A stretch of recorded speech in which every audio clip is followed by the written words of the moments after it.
things you have when you have a press conference with rabbis, imams, pastors is lots of long answers. So any questions? No. We have any questions at all from the floor, please. And you may address them to specific people, or I may call upon someone to answer. Can you address? The last speaker said this is political but not partisan. So can you talk about how not partisan this is, because this is a very partisan issue and it's a very political issue. Well, I like to point out that in polls that have been taken across Ohio, 70% of Ohioans believe in collective bargaining. 70% of Ohioans are not Democrats, in case anyone's been keeping track of that. So it's not a partisan issue.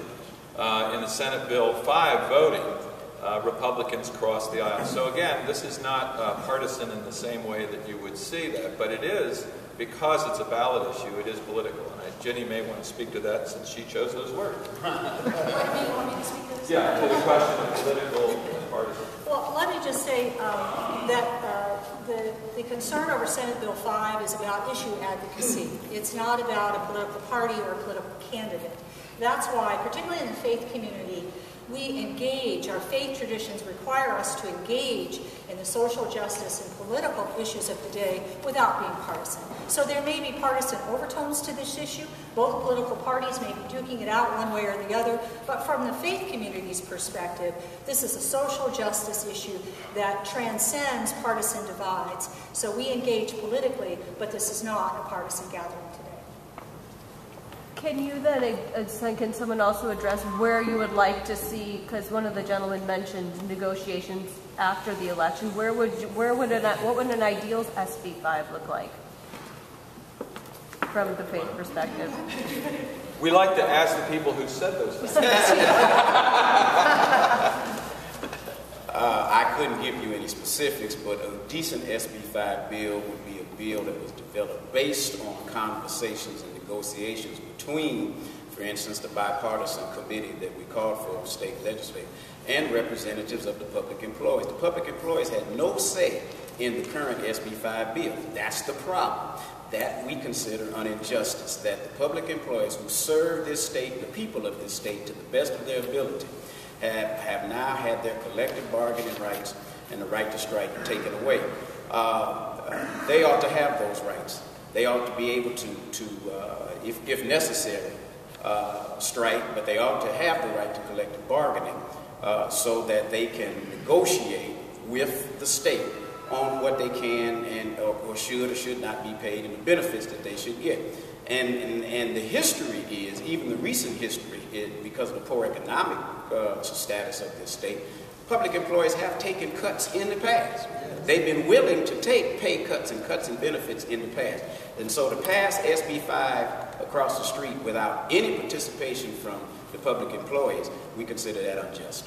Pastor Brown, yes. Just following up on that, you could just have called today for defeat of issue 2 and then everybody go home, but instead you said you want issue 2 to be voted down, and then you want there to be these negotiations.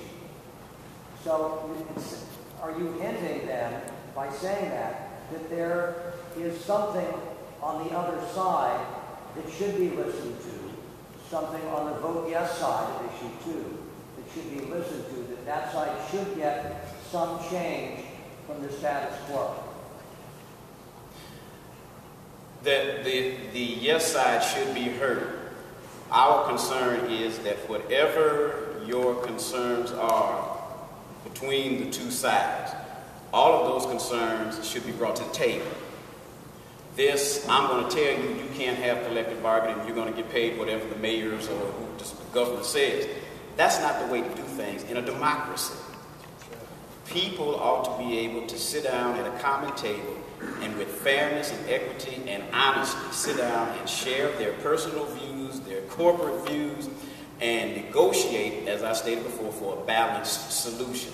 I was in a conference with a gentleman who be sitting here today who asked the question about some of the things that supporters of SB 5 said that public employees were doing. And my response to his question was, they need to bring that to the table. tell the public employees, that's what public employees, let public employees respond, and then let's have a process of negotiation and come up with a fair solution that will please both sides. Your side often uses the word justice. The other side in this dispute says, they don't use the word justice so much, but I think it's fair to say that they say that they are seeking justice for taxpayers. Could somebody address the idea of, is there no legitimacy to saying taxpayers should be listened? Well, as all the public employees are taxpayers, as a matter of fact, one of the concerns that a number of us have focused on is that there are those who are calling for that who don't pay taxes because they're in an income bracket that they avoided. So that's unjust. So in other words, if everyone was paying a just tax, if you will, maybe this issue wouldn't have even come to the table and to the ballot.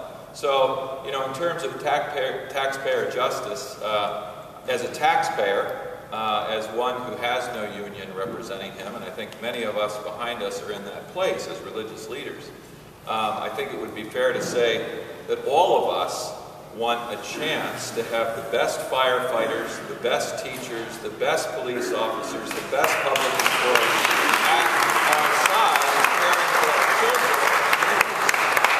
That's justice. And I can only tell you that when I have spent time with the folks that we're talking about who have had their rights in collective bargaining stripped and gutted, I don't find them to be people who are money-grabbing people. They are not, my mother is not a money grabber. My daughter-in-law. I mean, many of us have relationships with teachers or other public employees. And so, I think to roll that out as taxpayer justice, we can all say, behind us, we pay taxes. First of all, that's the most important thing to say. And secondly, that we want an equitable solution. None of us want to see Ohio sink, and none of us want to see the poorest of the poor and the middle class continue to be run down.